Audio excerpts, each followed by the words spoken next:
Hello बच्चों, let's read the given question. The question says the speed of a swimmer is 4 km per hour in still water. If the swimmer makes his strokes normal to the flow of river of width 1 kilometer, he reaches a point 750 meter down the stream on the opposite bank. The speed of the river water is dash kilometer per hour.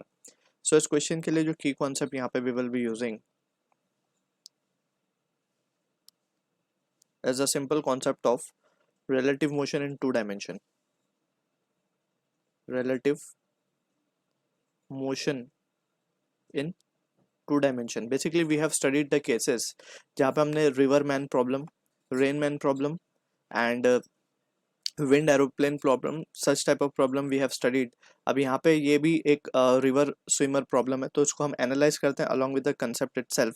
यहाँ पे एक चीज़ हमें यहाँ पे समझनी होगी. सबसे पहले जो इंपॉर्टेंट एज एन कॉन्सेप्ट हम लिख सकते हैं, स्टिल वाटर में जब बात हो रही है बेसिकली, तो the speed of swimmer that is V R. अगर हम पहले तो ये लिख सकते हैं कि by relative motion concept V B R that is, या फिर हम इसको इस तरीके से लिखते हैं V S R that is velocity of swimmer with respect to river. It can be written as velocity of swimmer minus velocity of river.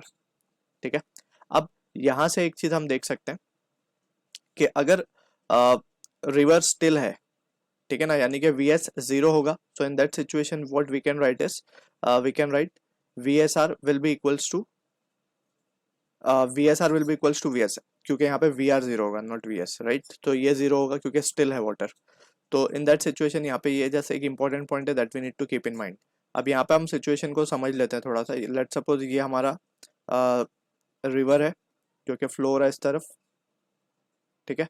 मान लेते हैं कि किस स्पीड से फ्लो हो रहा है, वी आर, ठीक है ना, that is the velocity of और द स्पीड ऑफ रिवर मान लेते हैं, ठीक है. ये इसकी विड्थ हमें गिवन है 1 किलोमीटर दैट इज 1000 मीटर, ठीक है. हमसे बोला गया एक स्विमर है जो कि डायरेक्टली नॉर्मली स्ट्रोक कर रहा है इसको इस तरीके से, ठीक है. वो जाना चाहता है यहाँ पे straight up to point B, A से स्टार्ट करके बी पे जाना चाह रहा है वो, लेकिन क्योंकि रिवर फ्लो कर रही है, ठीक है, तो वो कहीं यहाँ पे, क्योंकि रिवर भी उसको अपने साथ थोड़ा सा पुश करेगी, so he will land up at point C. तो हमसे क्वेश्चन में क्या पूछा गया कि he reaches a point 750 meter down the stream, यानी कि ये जो डिस्टेंस हमें दिया है जिसको हम ड्रिफ्ट बोलते हैं, ये गिवन है हमें 750 मीटर, ठीक है. वो इतना ड्रिफ्ट हो गया अपने एक्चुअल पोजीशन से. अब हमसे पूछा गया we are interested in calculating the speed of the river, यानी कि वी आर हमें कैलकुलेट करना है. और ये अगर हम देखें ध्यान से तो ये हमें वी बी आर गिवन है या फिर वी एस आर गिवन है, राइट.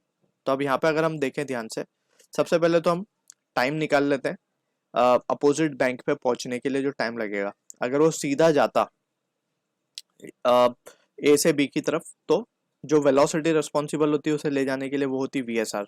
तो यहाँ पे जो टाइम लगता वो टाइम कितना होता, टाइम होता हमारे पास डिस्टेंस यानी कि डी जो कि विड्थ है basically, distance upon the speed, right. अब यहाँ पे डिस्टेंस हमें गिवन है 1000, स्पीड हमें गिवन है 4 किलोमीटर पर आवर, तो इसको अभी 4 ही रख रहे हैं ऐसे, ठीक है. इसको हम बोल देते हैं लेट्स से एक्सप्रेशन नंबर 1. अब हम ध्यान से देखें तो ये जो BC डिस्टेंस है, जितना टाइम उसको ए से बी में जाने में लगता, राइट, या फिर हम बोल सकते हैं कि जितना उसको अपोजिट बैंक पे जाने में टाइम लग रहा है, तो उतने टाइम में ड्रिफ्ट भी हुआ है इस तरफ BC, ठीक है ना. तो BC का जो डिस्टेंस है बेसिकली ड्रिफ्ट, जिसको हम लेट्स से x बोल देते हैं, तो x क्या हो जाएगा हमारे पास, x will be equals to distance जो कि है d अपॉन,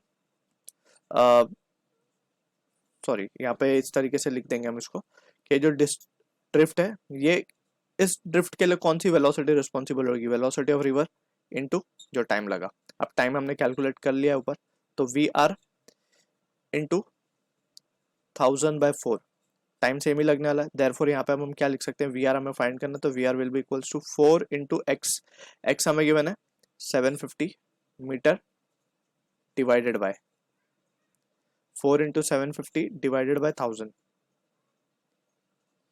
तो यहाँ से ये कैंसिल होकर 0.75 आएगा. 0.75 into 4 will be 3 kilometre per hour. So this is the answer for the question. I hope you understood the solution. All the best.